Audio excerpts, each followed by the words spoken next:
Halo guys, balik lagi bareng gue Fikri di sini, dan di video kali ini gue akan ngebahas salah satu manhwa yang kemarin udah di request oleh Bang Heru dan beberapa kawan-kawan lainnya, yaitu The Villain of Destiny atau Musuh Takdir. Dan tentu aja gue akan bahas manhwa ini sampai chapter terbaru sesuai dengan timeline yang akan gue bagi videonya menjadi beberapa bagian. Nah, sampai di sini buat kalian yang masih pengen ngikutin alur ceritanya, langsung aja, ini dia The Villain of Destiny part pertama.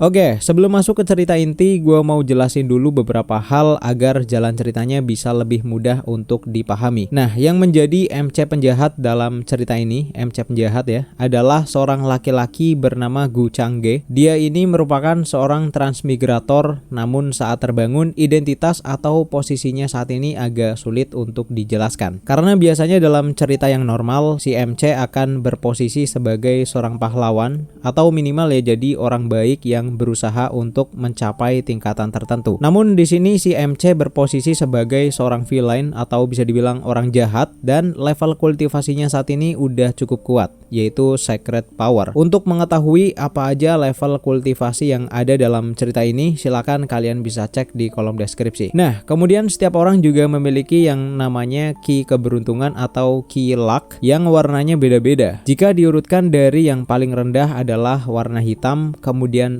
merah, oranye, kuning, hijau, biru, ungu, dan untuk ki keberuntungan milik si MC adalah berwarna hitam. Kisah ini bermula di sebuah sekte bernama Tanah Suci Taishuan, di mana sekte ini adalah salah satu dari 6 tanah suci yang ada di wilayah timur. Saat itu sedang berlangsung acara penobatan anaknya petinggi sekte, namun tiba-tiba murid terbaik yang ada di sekte tersebut bernama Ye Chen membuat keributan karena petinggi sekte berniat menjodohkan anak perempuannya yang bernama Qingge kepada si MC kita. Padahal bisa dibilang Qingge adalah pacarnya Ye Chen, jadi emang cukup wajar si cowok ngamuk karena merasa pacarnya udah direbut. Bahkan saking emosinya, Ye Chen berniat untuk melepaskan gelar murid yang udah diberikan kepadanya, dan ia menyebut ketua sekte sebagai orang yang suka menindas karena udah memaksa Qingge untuk menyukai orang lain. Para anggota tentu langsung menyebut Ye Chen sebagai orang gila karena meskipun ia adalah murid terbaik, tapi berani mengatakan semua itu, dan mereka agak khawatir perbuatannya akan membuat marah Tuan Gu Changge yang berasal dari dunia atas. Jika hal itu sampai terjadi, menurut mereka Tanah Suci Taishuan akan berada dalam masalah besar. Nah, dari sini kita bisa menyimpulkan kalau Ye Chen berposisi sebagai pahlawan, kemudian Qingge sebagai heroin, dan Gu Changge adalah orang jahat.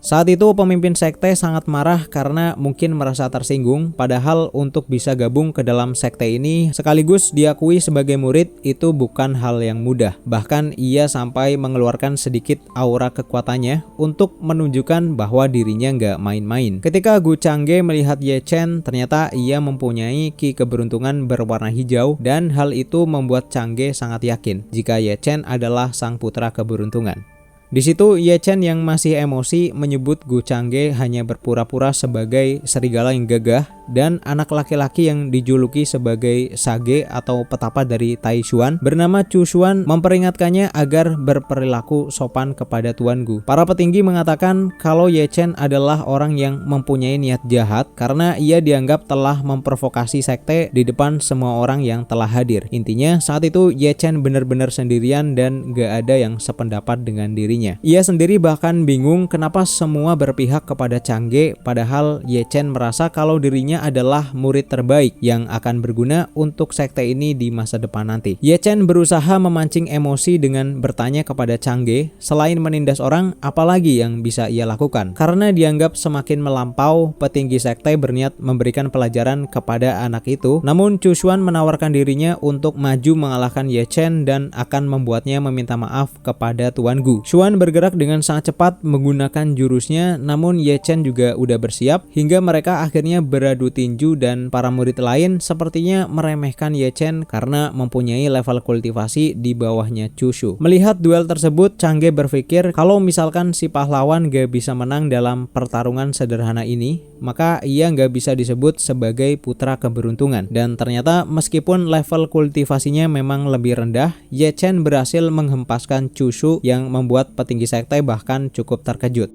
Gadis-gadis pun memuji kekuatan dan ketampanan seorang Ye Chen, namun senior yang lain langsung memarahinya karena itu bisa dianggap atau disebut ikut melakukan penghinaan kepada Tuan Gu. Sebagai seorang villain, Gu udah menduga kalau si pahlawan pasti bisa menang, dan ia juga sadar tujuan Ye Chen melakukan hal ini adalah untuk mencegah King Ge menikah dengannya. Melihat King Ge yang sangat tegang tapi nggak ikut melakukan perlawanan, Gu kemudian bertanya, apakah King Ge mempunyai hubungan khusus dengan Ye Chen? Karena sikap diamnya ini seolah-olah dilakukan agar Tuan Gu nggak terpancing untuk melawan Ye Chen. King Ge nggak menjawab pertanyaan itu, kemudian ia mengisi cangkir minuman Tuan Gu yang udah kosong, namun tangannya seperti bergetar. Changge lalu memegang tangan wanita itu sambil berkata agar lebih berhati-hati, dan tiba-tiba sistem menunjukkan poin keberuntungan milik Ye Chen berkurang 10 poin, sedangkan milik Changge bertambah 10 poin. Nah, mengetahui hal itu pun sebagai seorang villain, Changge merasa ini bakal tambah menarik. Si pahlawan tentu aja tambah emosi, menyuruh Changge untuk melepaskan tangan pacarnya. Namun di situ Chu Xuan berkata kepada Ye Chen lawannya saat ini adalah dirinya.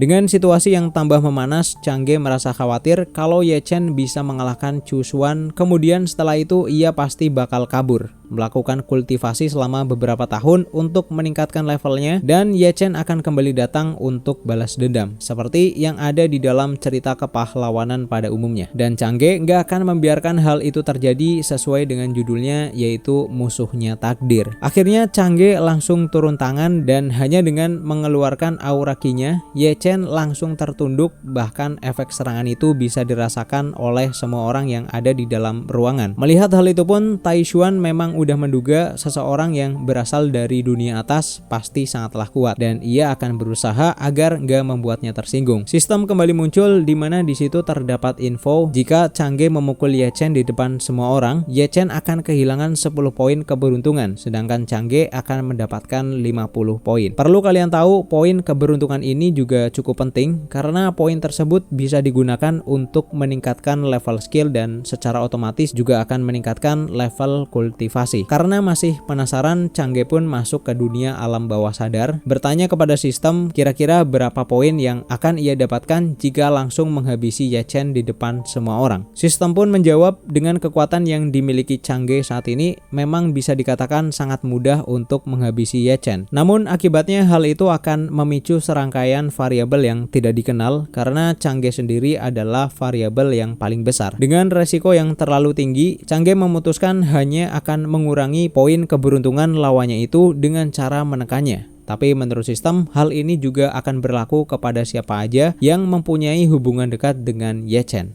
Setelah kembali ke alam sadar, Tai Xuan memuji kehebatan Gu Changge yang katanya membuat semua orang di ruangan ini bergetar ketakutan. Chu Xuan meminta maaf karena telah mengecewakan Tuan Gu, namun Changge tentu nggak masalah dengan hal itu. Ye Chen masih nggak percaya kalau ia berhasil dihentikan dan kembali melakukan serangan, namun kali ini Changge mengeluarkan sebuah barrier, kemudian memukul Ye Chen hingga dirinya terluka cukup parah, namun nggak sampai meninggal. Para petinggi sekte memutuskan untuk menghukum Ye Chen dengan memblokir kultivasinya, dan ia akan dikirim ke penjara bawah tanah karena telah mengabaikan aturan sekte serta melawan tamu kehormatan. Murid-murid yang lain juga pada akhirnya menyebut Ye Chen sebagai aib tanah suci Tai Xuan, padahal Tuan Gu udah pernah menyelamatkan hidupnya. Setelah itu Tuan Gu langsung mengajak King Ge bertemu malam ini untuk membahas sesuatu sambil melihat rembulan, dan untuk si bucin tentu ia sangat merana melihat momen tersebut. Tai Xuan memperingatkan King Ge bahwa nasib sekte mereka kedepannya berada di tangan Tuan Gu.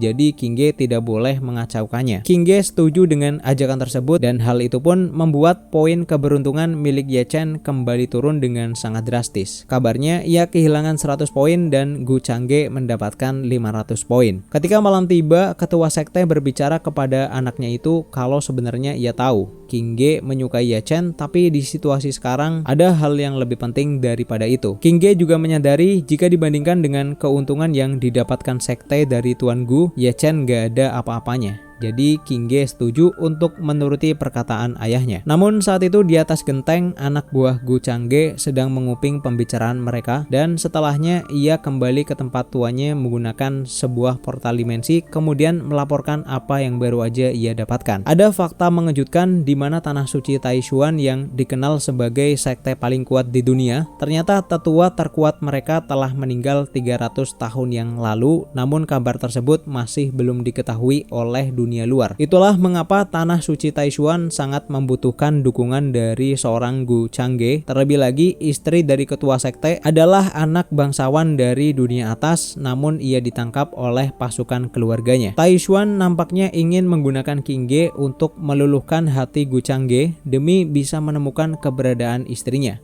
Nah, setelah itu Gu Changge menyuruh bawahannya tadi untuk mengawasi Ye Chen yang ada di penjara bawah tanah karena anak itu punya keberuntungan yang besar dan bisa menghasilkan banyak perubahan untuk Gu Changge. Gampangnya, Ye Chen itu digunakan buat dicolong poin keberuntungannya. Tiba-tiba Changge mendapatkan notif dari sistem kalau ia telah berhasil menyelesaikan quest misi, yaitu menampar Ye Chen di depan semua orang dan ia berhak mendapatkan hadiah beberapa item. Dari ketiga item yang didapat, ada satu item unik namanya benih dunia, dimana jika seseorang berhasil mengumpulkan semua benih ini secara lengkap dan memurnikannya, si pengguna dapat menciptakan dunia di dalam tubuh yang berisi keberuntungan unlimited atau tanpa batas dan akan menjadi takdir itu sendiri. Merasa kalau ini cukup menarik, Changge menukarkan semua poin yang ia miliki untuk bisa memurnikan item tersebut dan cahaya terang tiba-tiba muncul, bahkan seisi kota bisa melihatnya termasuk Qing Ge. Dimana saat itu muncul pecahan jiwa yang mirip kayak Qing Ge dan ia mengatakan Gu Changge jauh lebih menarik daripada Ye Chen, namun Qing Ge menyuruhnya untuk tetap diam.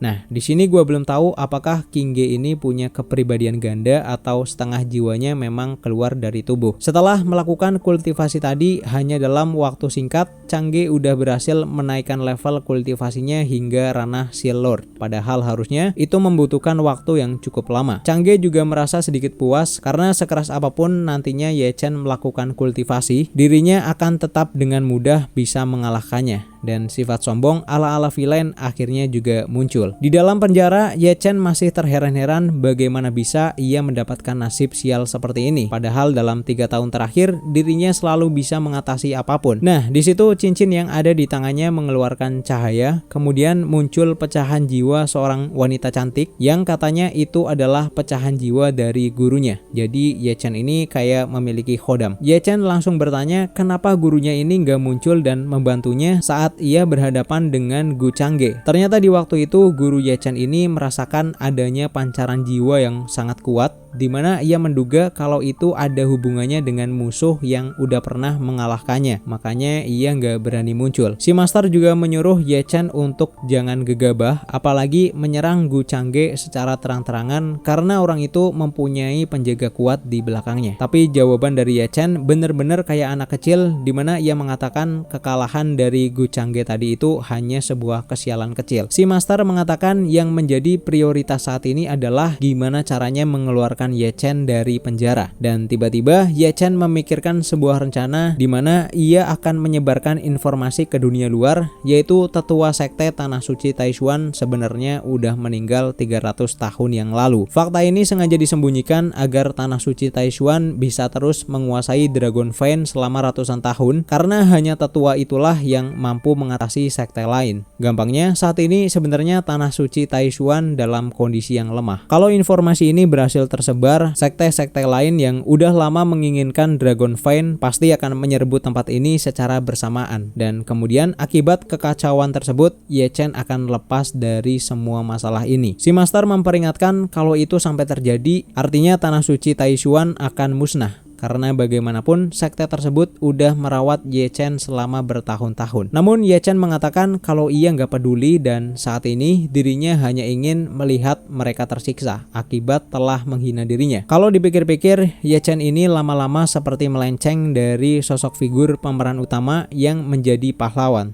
tapi cenderung menjadi villain, bahkan lebih villain dari Gu Changge. Nah, secara diam-diam bawahan Gu Changge kembali menguping dan tentu aja mereka berdua nggak menyadari keberadaannya. Malam itu Gu Changge dan King Ge akhirnya bertemu di sebuah gazebo dan lagi-lagi pecahan jiwanya King Ge terus menghasutnya dengan mengatakan kalau Tuan Gu Changge ini jauh lebih baik daripada Ye Chen. Mereka sedikit basa-basi dengan mengobrol tentang dunia atas hingga pada akhirnya King Ge mengatakan kalau dirinya siap melayani Gu Changge setiap waktu. Nah, perubahan sifat ini ternyata langsung mengurangi keberuntungan Ye Chen sebanyak 40 poin dan Gu Changge mendapatkan 200 poin takdir. Dimana ini sebenarnya jumlah yang cukup banyak. Dengan begitu, karakter villain kita yang satu ini jadi makin seneng dan ia kembali mencoba menekan seorang King Ge agar ia bisa terus panen poin dari Ye Chen. Selanjutnya, ia mengatakan kepada King Ge kalau Ye Chen itu berani melepas hubungannya dengan sekte hanya demi memperjuangkan cintanya. Namun kenapa King Ge malah nggak membalas keseriusan laki-laki itu dan memilih untuk menerima laki-laki lain? Akhirnya di situ King Ge sedikit curhat dengan tulus. Ia mengatakan kalau dirinya memiliki Nine Shade Profound Body dan nggak ada seorang pun yang tahu. King Ge yang mulai menunjukkan isi hatinya pun kembali membuat poin keberuntungan Ye Chen hilang sebanyak 40 serta menambah 200 poin takdir untuk Gu Changge. Mendengar kalau King Ge punya Nine Shade Profound Body, Gu Changge sebenarnya cukup terkejut karena artinya wanita itu mempunyai penyimpanan fisik yang luar biasa. King Ge berani membuka rahasianya tersebut